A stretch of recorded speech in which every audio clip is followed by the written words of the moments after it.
بسم اللہ الرحمن الرحیم۔ السلام علیکم ناظرین، میں ہوں غضنفر اقبال اور آپ دیکھ رہے ہیں اردو پلس نالج۔ اس طرح کی دلچسپ اور سبق آموز کہانیوں کے لیے ہمارا channel Urdu plus knowledge subscribe کر دیں۔ بہت عرصہ پہلے کی بات ہے کہ عرب کے ایک ملک میں ایک سوداگر رہتا تھا۔ اس کے پاس ایک گھوڑا اور ایک گدھا تھا۔ سوداگر ان پر تجارت کا مال لاد کر دوسرے ملکوں کو لے جاتا تھا۔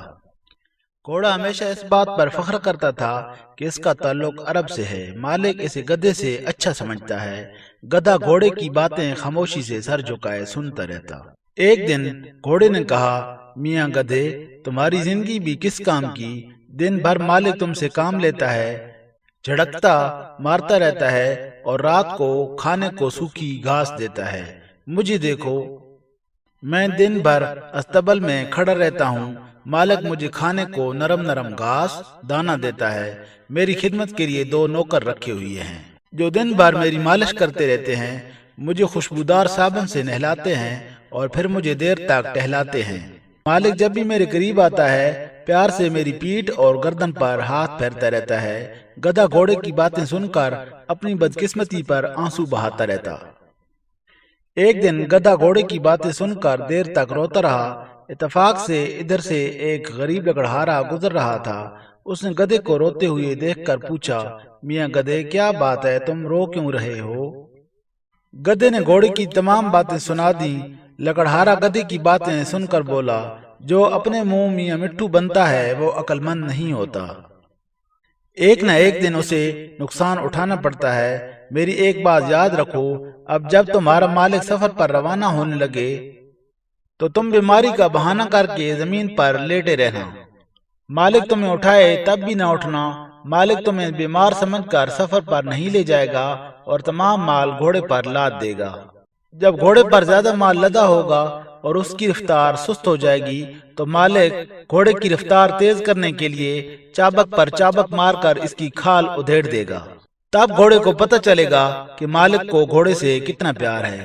لکڑہارا بولا، میاں گھوڑا ہو یا گدھا، جو کام کرے گا مالک اسے پیار کرے گا۔ گدھے نے کہا، تم ٹھیک کہتے ہو۔ لکڑہارا چلا گیا۔ چند دنوں بعد جب سوداگر سفر پر جانے کی تیاری کرنے لگا تو گدھا جان بوجھ کر بیمار بن گیا۔ سوداگر نے گدھے کو بیمار سمجھ کر اس کا وزن بھی گھوڑے پر لاد دیا۔ پہلے تو گھوڑا سوداگر کے ساتھ اکیلے سفر پر جانے کی وجہ سے بہت خوش تھا۔ جب اس پر گدھے کا وزن بھی لاد دیا گیا تو گھوڑے کے ہوش ٹھکانے آ گئے۔ اس کے قدم آہستہ آہستہ اٹھنے لگے۔ سوداگر نے گھوڑے پر چابک برساتے ہوئے کہا، تم تو گدھے سے زیادہ نکمے ہو، وہ بیچارہ سوکھی گھاس کھانے کے باوجود تم سے زیادہ وزن اٹھاتا ہے، اور تم نرم نرم تازہ تازہ گھاس اور دانہ کھاتے ہو، پھر بھی تمہارے قدم نہیں اٹھ رہے، تم بہت کامچور معلوم ہوتے ہو۔ سوداگر کی بات سن کر گھوڑا تیز تیز قدم اٹھانے لگا، لیکن تھوڑی ہی دیر بعد تھک کر چور ہو گیا اور چلتے چلتے رک گیا۔ سوداگر نے چابک مار مار کر اس کا برا حال کر دیا۔ گھوڑے کے جسم سے کئی جگہ سے خون نکلنے لگا۔ گھوڑے نے سوداگر سے کہا، مالک، میں گھوڑا ہوں جس کو آپ ہمیشہ پیار کرتے تھے، مجھ پر فخر کرتے تھے، آج آپ نے مار مار کر میرا برا حال کر دیا ہے۔ سوداگر نے کہا، تم جیسے کامچور نکمے جانور کے ساتھ ایسا ہی سلوک کرنا چاہیے۔ گھوڑا خاموشی سے مالک کی باتیں سنتا رہا اور چابک پر چابک کھاتا رہا۔ سفر سے واپس آنے تک گھوڑے کا برا حال ہو گیا۔ جب گدھے نے گھوڑے کو دیکھا تو پوچھا، سناؤ بھائی، سفر کیسا گزرا؟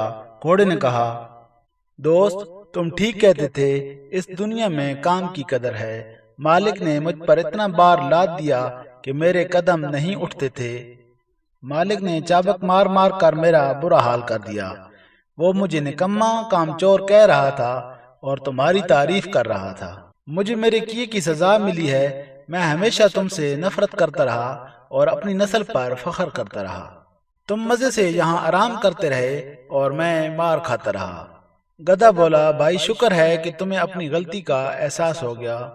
آئندہ کبھی کسی کو حقیر نہ سمجھو، ہر ایک کے ساتھ مل جل کر رہو تاکہ تمہاری عزت ہو سکے۔ گدھے نے گھوڑے کی تیمارداری کی۔ چند دنوں میں گھوڑا تندرست ہو گیا اور پھر گدھا گھوڑا دونوں ایک دوسرے کے گہرے دوست بن گئے۔ تو دوستو، ہماری آج کی کہانی کا اخلاقی سبق یہ ہے کہ اللہ تعالیٰ نے دنیا میں کوئی بھی چیز بے مقصد پیدا نہیں فرمائی۔ اور اللہ تعالیٰ نے ہر جانور میں اپنی اپنی خصوصیات رکھی ہیں۔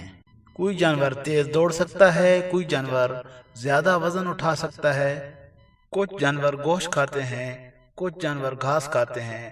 اللہ تعالیٰ نے ہر جانور میں اپنی اپنی خاصیتیں رکھی ہیں۔